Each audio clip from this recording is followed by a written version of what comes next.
او د نفساني خواهشات نه کم بندیږي د هغې نه روژې نو دغه شان څه آداب داسې دي چې هغه دی اختیار کړي نو په ده باندې به د روژې دا میاشت ډېره ښه وځي او د ده لپاره به د روژې دا میاشت په راتلونکي زندګۍ کې د یو تبدیلۍ هغه سبب وګرځي د ده ژوند به د دې سره ډېر زیات تبدیل شي. آداب مطلب دا چې څنګه د انسان د خوراک څښاک د روژه ده ځان یې منع کړی دی نو دغه شانتې به د ده د غوږونو هم روژه د ده د خولې به هم روژه د ده د سترګو به هم روژه د ده د لاسونو به هم روژه او د ده د خپو به هم روژه د دې ټولو څیزونو مطلب دا چې په سترګو باندې روژې مطلب دا چې په سترګو باندې به دی هغه څیزونه نه ګوري د روژې په میاشت کې چې هغه ناجایز وي حرام وي په هغې کې ګناه او هغه د ده لپاره د روژې په ثواب کې د کمۍ سبب او ذریعه دغه شان په غوږونو باندې به دی هغه څیزونه نه اوري چې کوم څیزونه حرام وي ناجایز وي تر دې پورې که څوک د روژې په میاشت کې وي او غیبت کوي دی به د هغوی سره په محفل کې هم نه شریک کېږي چې دی په غوږونو باندې د هغوی غیبت هغه اوري. د دې نه علاوه چې نور څومره څیزونه داسې دي چې هغه د هغې اورېدل منع وي ګانا بجانا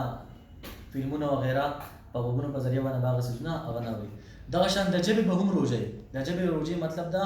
چې په ژبه باندې به داسې خبرې هغه نه کوي چې هغه د دوی په روژه کې د ثواب کمۍ هغه وګرځي د ثواب د کمۍ سبب وګرځي په ژبه باندې غیبت کوي دروغ وایي کنځل کوي د مسلمان سره جنګ جګړې کوي د دې څیزونو نه به هم پرهیز کوي ځان به ساتي. دغه شان د لاسونو به هم روژه د لاسونو د روژې مطلب دا چې په لاسونو باندې به داسې قسمه کار هغه نه کوي چې هغه کار ناجایز وي حرام وي دی په هغې په ذریعه باندې د لاسونو په ذریعه باندې د چا سره په خوراک څښاک په څیزونو کې ملاوټ کوي په خوراک څښاک څیزونه چې دی هغې کې دوکه کوي د انسان سره دا څیزونه به هغه نه کوي بلکې دا څیزونه خو په عام معاشره کې هم د روژې نه علاوه هم حرام او منع دي.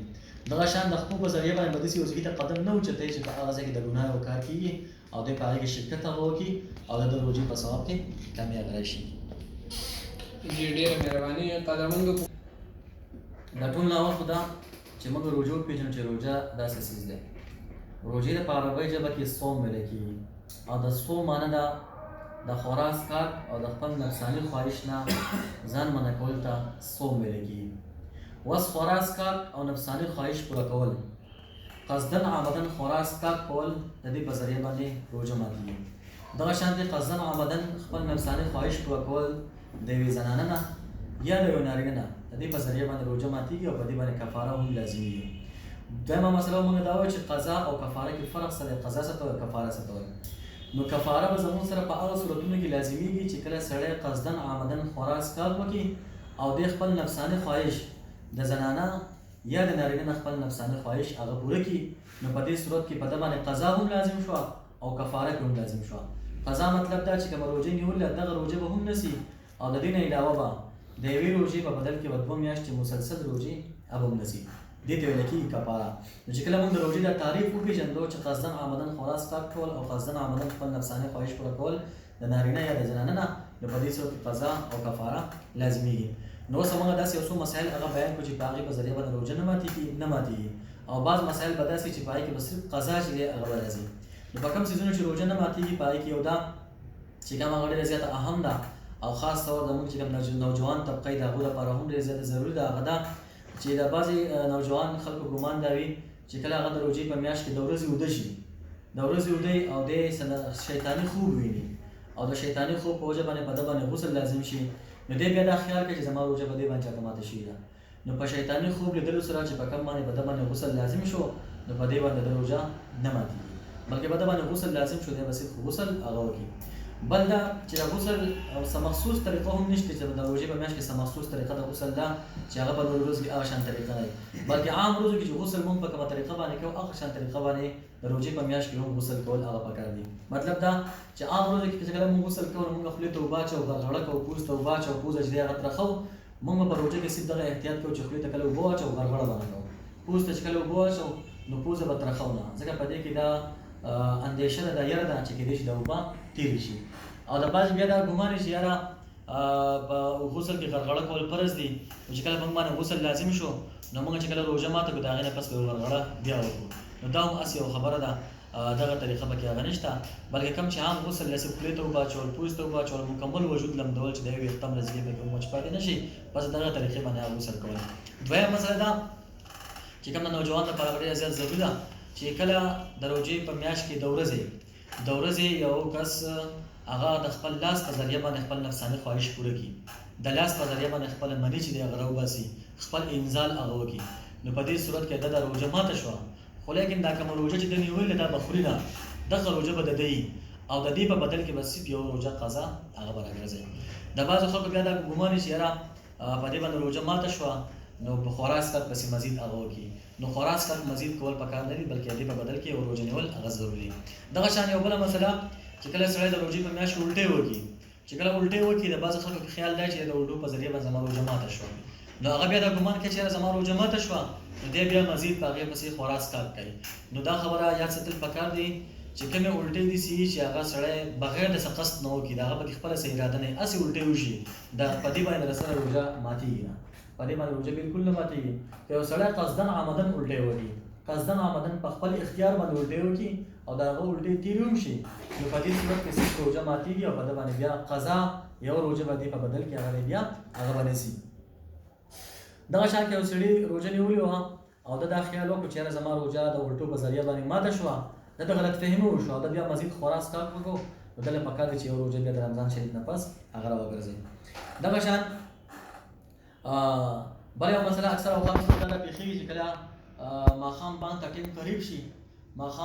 قریب شي، په اسمان کې وریځي، باران وریږي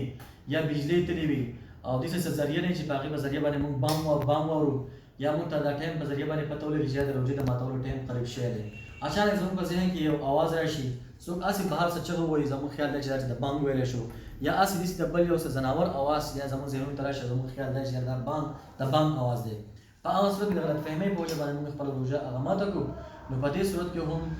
بیا انسان چې دی هغه ډېر زیات پریشان وي چې یاره ما روژه ماته کړې وه، د ټایم نه مخکې ماته کړې وه، حالانکې دا روژه د نه په غلطۍ باندې په غلط فهمۍ کې ماته شوي. نو ده له پکار دی چې دی بیا د دې روژې په بدل کې یو روژه هغه د رمضان شریف نه پس هغه ونیسي. دغه شانتې د انجکشن په ذریعه باندې هم روژه نه ماتېږي چې د رمضان په میاشت کې سړی د انجکشن د بیمارۍ د وجې نه ته انجکشن ولګوي، ستنه ورته ولګوي، که په رګ کې که په مټ کې، نو په دې باندې هم روژه نه ماتېږي. دغه شانتې د روژې په میاشت کې په مسواک سره هم روژه نه ماتېږي. په سر کې تیل لګول، په سترګو کې رانجه لګول، په دې باندې هم روژه نه ماتېږي. یا نوکونه واړه کول، د بعضو خلکو خیال دی چې نوکونه واړه کړي یا په سترګو کې رانجه پوره کړي یا تیل ولګوي، په دې باندې روژه ماتېږي. نو په دې څیزونو باندې روژه نه ماتېږي. دغه شان چې سترګې خوږي او په سترګو کې خوږي څه مسله پکې او په هغې کې یا انسان ټکې وکړي یا پکې څه دوایي ولګي، نو په دې باندې روژه نه ماتېږي. البته کم چې د غوږ ټکی په غوږ کې کم څیز استعمالېږي یا کم چې په پوزه کې کم ټکی وغیره استعمالېږي، نو د هغې په ذریعه باندې روژه ماتېږي. نو د غوږ او د پوزې نه چې دی هغه احتیاط کول پکار دی چې په دې کې د روژې په روژه کې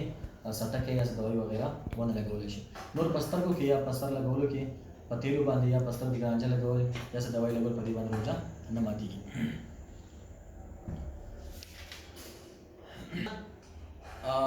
یو ته ویلی کېږي هیر چې هغې ته سهو ویلی کېږي، یو ته ویلی کېږي خطا، په دواړو کې یو فرق دی. په هیر په صورت کې دی چې انسان ته خپل فعل یعنې کار ورته یاد نه دی او دی خورا څښاک وکړي په هیره باندې، مطلب د سړي نه بالکل هیر دی چې زما روژه ده او په دې صورت کې د خورا څښاک وکړو، خوراک وکړو، څه یوه اوبه یې وڅښل او دته نه بالکل هیر دی چې د رمضان میاشت د روژه ده، نو په دې صورت د روژه ماته نه شوه، په دې باندې هېڅ هم نشته. یو ته ویلی کېږي خطا. په خطا کې دی چې انسان ته فعل کار یعنې روژه ورته یاده نه ده، یاده ده روژه ورته یاده ده. په خطا کې دی چې انسان ته روژه یاده ده چې دا د روژې میاشت ده، زما روژه ده، خو دی په یو کار کې خطا شي، چې کله دی په کار کې خطا شي نو په ده باندې صرف یوه قضا روژه نیول لازمي. مطلب سړی اودس کوي او خو ته پته چې زما روژه ده، اودس کوي، په اودس کې اچانک د اوبه تېر شي، یا غسل کوي، په غسل کې دی خولې ته اوبه واچوي او د خبره زما روژه ده، خو چې خولې ته اوبه واچوي اچانک هغه اوبه تېرې شي، نو دې ته ویلی کېږي خطا. نو په دې صورت کې په ده باندې صرف یوه روژه نیول بیا د رمضان شریف نه پس هغه لازم دي او په دغه صورت کې دغه کوم روژه چې نیولې دا به مزید هغه به خوري نه.